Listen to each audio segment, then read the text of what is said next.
Bei der Planung eines Drohnenflugs braucht es einiges an Vorbereitung.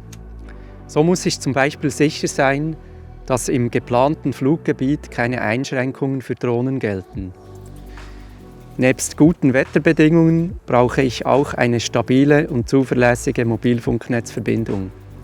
Dies ist wichtig, weil meine Drohne über 4G kontrolliert und gesteuert wird und ich zusätzlich einen Drone-Tracker für die Fernidentifikation über Mobilfunk mitführe. Drohnenpiloten müssen heutzutage immer mehr Gesetze und Regeln erfüllen, damit sie regelkonform fliegen.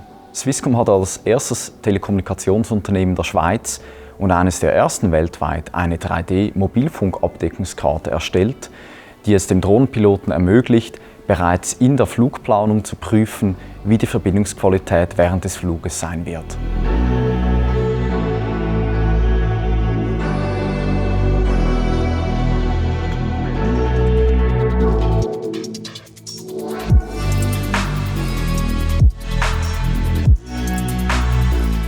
Der Swisscom Drone Tracker ist ein zusätzliches, unabhängiges Sicherheitselement.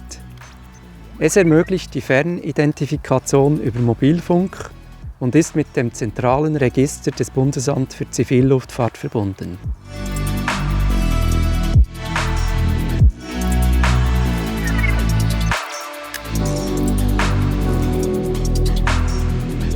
Es ist also quasi das elektronische Nummernschild für Drohnen.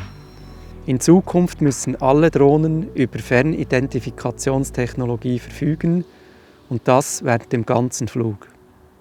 Swisscom verbindet Geräte und Menschen, bisweilen vor allem am Boden. Mit der steigenden Anzahl Drohnen möchten wir nun auch diese sicher miteinander verbinden.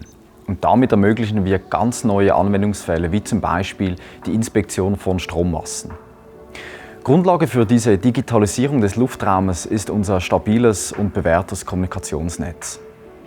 Dies nutzen wir als Grundlage, um völlig neue Services zu entwickeln und noch viel mehr Geräte und Menschen auf unserem Netz zu verbinden. Wir bei Swisscom Broadcast bieten bereits Services rund um Drohnen kommerziell an. Mit AirScout ein Service, wo wir über unsere Höhenstandorte den Luftverkehr ermitteln und diese den Drohnenpilot entsprechend bereitstellen, damit er weiß, vor allem in Tälern und rund um regionale Flughäfen, wo er nicht fliegen sollte, um Unfälle zu vermeiden. Auf der anderen Seite mit Drohnspotter schützen wir Gelände vor nicht kooperativen Drohnen. Hier gibt es ein modulares System, das teurer oder billiger ist, je nach Schutzlabel, das der Kunde verlangt. Drohnen werden alarmiert, wenn sie kommen und können gegebenenfalls auch mit Hilfe der Polizei, des Militärs eliminiert werden. Auf der anderen Seite bieten wir einen Drohnenservice an, mit dem wir sozusagen ein flexibel definiertes Gebiet schützen können. Drohne steigt auf, definiert einen Radius und wenn hier Leute eindringen oder unerlaubt innerhalb des Radius drinnen sind, wird alarmiert.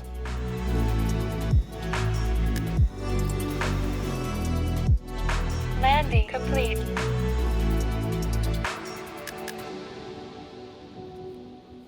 Wir sind bereit für eine faszinierende Zukunft.